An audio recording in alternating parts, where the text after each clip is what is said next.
Assalamualaikum warahmatullahi ta'ala wabarakatuh. Waalaikumsalam warahmatullahi wabarakatuh. Alhamdulillahilladzi anzalal Qur'an hudal linnasi wa bainatin minal huda wal furqan. Asyhadu an la ilaha illallah wahdahu la syarika lah, syahadatan tundi qailaha minal fahsya'i wal munkara wan niran. Wa asyhadu anna sayyidana wa nabiyyana Muhammadan abduhu wa rasuluh sayyidul anam wa ala alihi wa ashabihi wa tiba'ihil kiram, amma ba'du. Subhanaka la ilma lana illa ma 'allamtana innaka antal alimul hakim. Rabbi shrah li sadri wa yassir li amri wahlul 'uqdatam min lisani yafqahu qawli. Wa qala Allah subhanahu wa ta'ala fi kitabihil karim, a'udzu billahi minasy syaithanir rajim, bismillahirrahmanirrahim. Alif lam mim, dzalikal kitabu la raiba fihi hudal lil muttaqin. Wa qala habibuna sallallahu alaihi wasallam, iqra'ul Qur'an fa innahu ya'ti yaumal qiyamah syafi'an li ashabihi. Sadaqallahul azim wa sadaqa rasulul karim wa nahnu ala dzalika minasy syahidin wasyakirin, amma ba'du. Yang kami hormati pembina OSIS dan pengurus OSIS ISIM Ain 1 Amuntai, hadirin dan hadirat yang dimuliakan oleh Allah Subhanahu wa ta'ala. Kembali marilah kita memanjatkan puji dan syukur kehadiran Allah Subhanahu wa ta'ala, di mana alhamdulillah seiring dengan perjalanan kehidupan kita senantiasa memuji dan mengabdikan diri kita kepada Allah sebagai ekstensi kehidupan manusia. Tidak lain dan tidak bukan hanyalah kita sebagai makhluk yang dijadikan oleh Allah Subhanahu wa ta'ala untuk selalu taat dan beribadah kepada Allah Subhanahu wa ta'ala. Pada pertemuan kali ini, pengurus OSIS ISIM Ain 1 Amuntai mengisi kegiatan-kegiatan, yakni kegiatan pesantren Ramadan dilaksanakan pada bulan Ramadan ini dengan mengambil tema Al-Quran sebagai petunjuk dalam kehidupan. Hadirin sekalian yang dirahmati oleh Allah Subhanahu wa ta'ala, salah satu daripada mukjizat yang terbesar bagi Nabi kita, Nabi besar Muhammad sallallahu alaihi wasallam, di antara mukjizat-mukjizat yang lain itu adalah mukjizat yang paling mulia dan paling terbesar sampai pada hari kiamat, ialah diturunkannya oleh Allah Subhanahu wa ta'ala, yaitu Al-Quranul Karim. Setiap penganut agama di dunia ini mempunyai kitab suci masing-masing. Umpama kitab orang Hindu itu ada yang disebut dengan kitab pedomannya adalah Wida. Kemudian orang Buddha juga mempunyai kitab sucinya yang disebut dengan Tripitaka. Orang Yahudi mempunyai kitab adalah Taurat, dan orang-orang Nasrani mempunyai kitab sucinya adalah Injil. Dan bagi kita umat Islam, kitab sucinya adalah Al-Quranul Karim. Hadirin yang dimuliakan oleh Allah Subhanahu wa Ta'ala, sebagaimana telah kita ketahui bahwa salah satu kemuliaan yang terdapat di dalam bulan Ramadan ini adalah diturunkannya Al-Quranul Karim. Sebagaimana firman Allah di dalam Al-Quran, Syahrul Ramadan alladzi unzila fihi al-Quran hudal linnasi wa bayyinatin minal huda wal furqan. Pada bulan Ramadan Al-Quran diturunkan sebagai petunjuk, hudal linnas, sebagai petunjuk bagi manusia, wa bayyinatin minal huda wal furqan, dan sebagai pembeda antara yang batil dan antara yang hak. Kita telah mengetahui bahwa Al-Quran diturunkan pada bulan Ramadan pada tanggal 17 Ramadan, di mana seluruh umat manusia di permukaan bumi ini selalu memperingati nuzulul Al-Quran.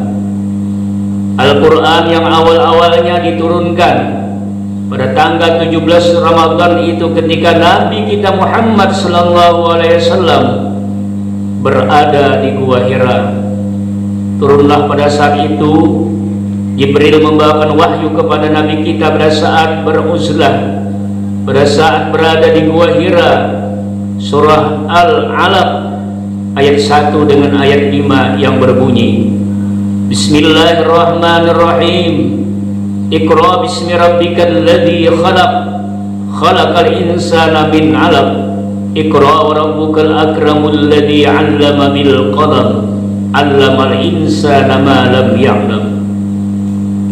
Ma'asyiral muslimin rahimakumullah. Al-Quran adalah merupakan kitab suci bagi kita umat Islam. Kenapa Al-Quran dikatakan kitab suci bagi kita umat Islam? Karena Al-Quran ini bebas daripada intervensi tangan-tangan manusia. Artinya Al-Quran ini datangnya adalah produk dari Allah Subhanahu wa Ta'ala, dan bukan datangnya Al-Quran ini dari manusia. Oleh karena itu, karena Al-Quran ini isi dan redaksinya tidak berbeda sampai hari kiamat. Di dalam Al-Quran Allah Subhanahu wa Ta'ala berfirman, Inna nahnu nazzalna dzikra wa inna lahu lahafizun. Kami yang menurunkan Al-Quran dan kami menjaganya sampai pada hari kiamat. Pada saat ini alhamdulillah Al-Quran tidak pernah mengalami perubahan-perubahan dibandingkan dengan kitab-kitab yang lain, seperti kitab orang-orang non-muslim, orang-orang Kristen sekarang ini kitabnya sudah melalui perubahan-perubahan seiring dengan zaman. Tapi karena Al-Quran merupakan produk Allah, maka tidak pernah ada yang berubah isi dan redaksinya. Kenapa sebabnya? Sebab adalah setiap saat dan detik ini umat Islam di seluruh dunia ini ada saja yang membaca Al-Quran, sehingga tidak ada kesalahan-kesalahan. Yang kedua, Al-Quran itu adalah merupakan akurat bagi kita umat Islam dan fitrahnya bagi kita umat Islam. Jangan kita meragukan tentang adanya Al-Quran. Wa in kuntum fi raibin mimma nazzalna ala abdina fa'tu bi suratin min misli wad'u syuhada'akum min dunillah in kuntum shadiqin. Dan jika kamu itu meragukan tentang Al-Quran yang kami turunkan, fa'tu bi suratin min misli, kata Allah Subhanahu wa Ta'ala, coba buatlah, datangkan satu surah saja, satu ayat saja daripada Al-Quran. Engkau tidak akan mampu untuk menandinginya. Ma'asyiral muslimin rahimakumullah. Oleh karena itu, Marilah Al-Quran sebagai pedoman hidup kita ini, sebagai dasar kita dan sebagai landasan hidup kita ini. Marilah Al-Quran kita jadikan sebagai pedoman dan petunjuk di dalam kehidupan kita. Nabi Sallallahu Alaihi Wasallam bersabda, "Nawwiru buyutakum bitilawatil Quran." Hiasilah rumah-rumah kamu dengan bacaan-bacaan Al-Quran. Sementara ini banyak kaum muslimin meletakkan dan menjadikan Al-Quran ini bukan hanya mereka jadikan sebagai hiasan-hiasan dinding saja. Banyak di antara kita umat Islam yang sekarang ini merupakan sebagai hiasan-hiasan di mobil-mobil mewah saja. Mereka letakkan Al-Quran di mobil-mobil dalam perjalanan. Mereka hiasi rumah-rumah mereka dengan tulisan-tulisan Al-Quran. Tapi namun penghuni rumah itu, namun penghuni mobil itu tidak mengerti apa itu Al-Quranul Karim. Apabila Al-Quran ini kita jadikan sebagai pedoman hidup kita, kita yakin dan percaya bahwa dia akan selamat dunia dan di akhirat. Oleh karena itu, Iqra'ul Quran fa innahu ya'ti yaumal qiyamah syafi'an li ashabihi. Bacalah oleh kamu Al-Quran, karena Al-Quran memberikan syafaat pada hari kiamat nanti. Hadirin yang dimuliakan oleh Allah Subhanahu wa Ta'ala, di dalam kesempatan yang mulia ini, sekali lagi di dalam bulan yang mulia ini, marilah Al-Quran kita jadikan sebagai teman dan sahabat kita yang paling kita cintai.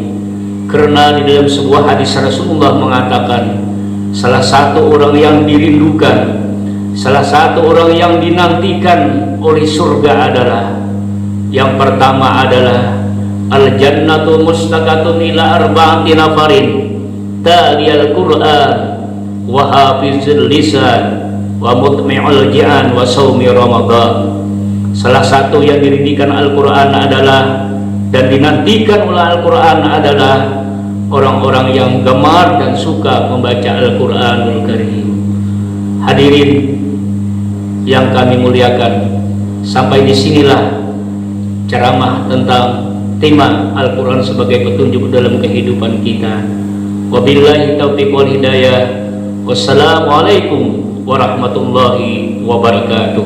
Waalaikumsalam warahmatullahi Kami persilahkan kepada anak-anak kami kalau ada pertanyaan tentang judul kita Al-Quranul Karim pada hari ini, dipersilahkan. Siapa yang mau bertanya? Silakan. Silakan kalau ada yang mau bertanya. Ya. Iya. Pertanyaan yang pertama, mengapa Al-Quran dijadikan sebagai dasar dan landasan? Anak-anakku sekalian yang Bapak hormati, ada tujuan daripada hidup seseorang. Seseorang itu akan mencapai dan menginginkan hidupnya bahagia dan di dunia dan di akhirat. Untuk mencapai cita-cita hidup di dunia dan di akhirat itu, dia harus punya dasar dan dia harus punya landasan. Dasar yang pertama adalah dia harus beragama. Agama adalah merupakan sesuatu pedoman dan sesuatu petunjuk dalam kehidupan manusia. Apabila orang yang tidak beragama, terutama kita beragama Islam, maka hidupnya tidak akan mencerminkan kebahagiaan hidup di dunia karena dia tidak mengamalkan ajaran-ajaran agamanya. Yang kedua, setelah dia dasarnya Islam, sekali Islam tetap Islam, maka yang kedua adalah mengapa dia harus mempunyai dasar dan landasan. Landasan hidupnya, hidup ini adalah, kalau dasar tadi adalah merupakan agama, dan kalau landasannya itu adalah Al-Quranul Karim. Seseorang yang punya dasar harus punya landasan. Landasan dalam artian kata adalah pedoman.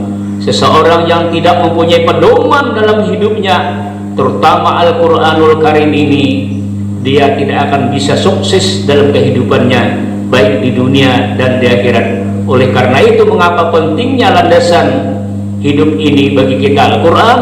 Karena Al-Quran itu adalah multi, lengkap, semuanya ada saja, baik urusan dunia ataupun urusan akhirat. Apabila kita mempedomai dan melandasi Al-Quran, kita akan selamat dunia dan di akhirat. Silahkan yang kedua. Ya.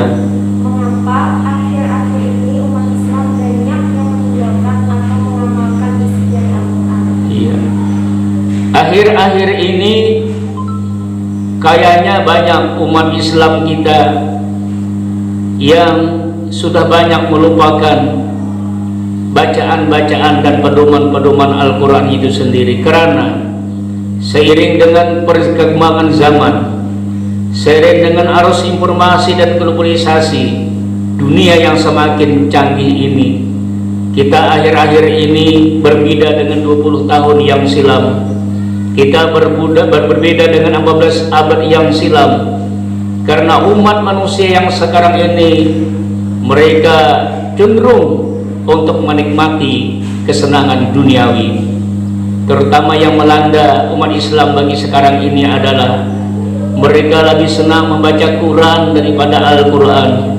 Mereka lebih senang bersantai-santai melihat daripada layar-layar TV, layar-layar televisi yang merupakan tidak menyentuh nilai-nilai agama, sehingga Al-Quran ini mulai ditinggalkan karena pengaruh situasi dan keadaan zaman yang sekarang ini. Tapi bagi kita umat Islam, walaupun bagaimana kemajuan zaman dan dunia yang sekarang ini secara mengglobal, tapi namun Al-Quran kita tetap kita baca di rumah-rumah kita, dan selama kita berpegang dengan Al-Quran, insya Allah kita akan diberikan petunjuk oleh Allah Subhanahu wa Ta'ala. Itulah sebabnya apabila kita tidak berhati-hati di zaman sekarang ini, banyak yang mempengaruhi orang-orang malas membaca Al-Quran. Oleh karena itu, buatlah sebuah pengajian Al-Quran, buatlah tadarus Al-Quran, dan bagi kita setiap muslim jangan sampai tidak membaca Al-Quran. Sebab apabila di rumah itu tidak dibacakan Al-Quran, maka rumah itu kal baitil harik, seperti rumah itu adalah diserang oleh panasnya, hangatnya luar biasa. Jadi apabila Al-Quran itu dibaca, maka hati menjadi damai, maka hati menjadi sejuk, maka hati akan menjadi tenang, dan bahkan rumah kita pun tidak akan terasa panas karena Al-Quran dibacakan pada saat itu. Silahkan, ada lagi? Ya, pertanyaan ketiga. Iya. Bagaimana hidup kita supaya bahagia dunia dan akhirat? Gampang sekali. Yang tadi sudah saya sampaikan bahwa manusia mencita-cita kebahagiaan dunia dan di akhirat. Tapi untuk mencapai kebahagiaan dunia dan akhirat tidak semudah apa yang kita harapkan dan apa yang kita dambakan. Masih terbentang satu perjalanan di mana banyak godaan dan cobaannya. Oleh karena itu, sebagai pedoman dalam hidup kita supaya bahagia dunia dan di akhirat adalah pertama, hidup kita punya dasar, yaitu agama. Yang kedua, hidup kita ada punya pedoman landasan, yaitu Al-Quranul Karim. Dan yang ketiga, cita-cita hidup kita itu adalah bahwa kebahagiaan itu tidak hanya didapat di dunia saja, tetapi sampai di akhirat, sesuai dengan doa kita, Rabbana atina fid dunya hasanah wa fil akhirati hasanah wa qina adzabannar. Ya Allah, berikanlah kebahagiaan kami di dunia dan di akhirat. Itulah pula-pula daripada orang-orang yang bahagia di dunia dan di akhirat, harus punya agama dan harus punya landasan hidup, yaitu Al-Quranul Karim. Habis. Demikian pertanyaan. Ada lagi? Iya, silakan. Iya, bagaimana kita cara mengamalkan Al-Quran supaya istiqamah? Yang pertama adalah kita harus dulu mencintai Al-Quran itu, dalam artian kata bahwa Al-Quran adalah merupakan sahabatku yang paling mulia. Al-Quran merupakan pokokku, kewajibanku dan pedomanku dalam hidup, sehingga menjadi istiqamah. Yang kedua, jangan kita terlupakan membaca Al-Quran setiap hari. Kalau di dalam sholat itu memang terbaca, tapi khususkan secara istiqamah, barang umpama setengah juzkah atau sejuzkah di dalam bulan Ramadan ini, setiap hari. Tiada hari tanpa Al-Quran, tiada hari tanpa Al-Quran. Cara istiqamah itu adalah yang pertama, hati kita mencintai kitab suci kita Al-Quranul Karim. Apabila orang sudah mencintai kitabnya dan mencintai sesuatu, insya Allah dia terpanggil untuk selalu mencintai Al-Quranul Karim. Demikian, Assalamualaikum warahmatullahi ta'ala wabarakatuh. Waalaikumsalam warahmatullahi wabarakatuh.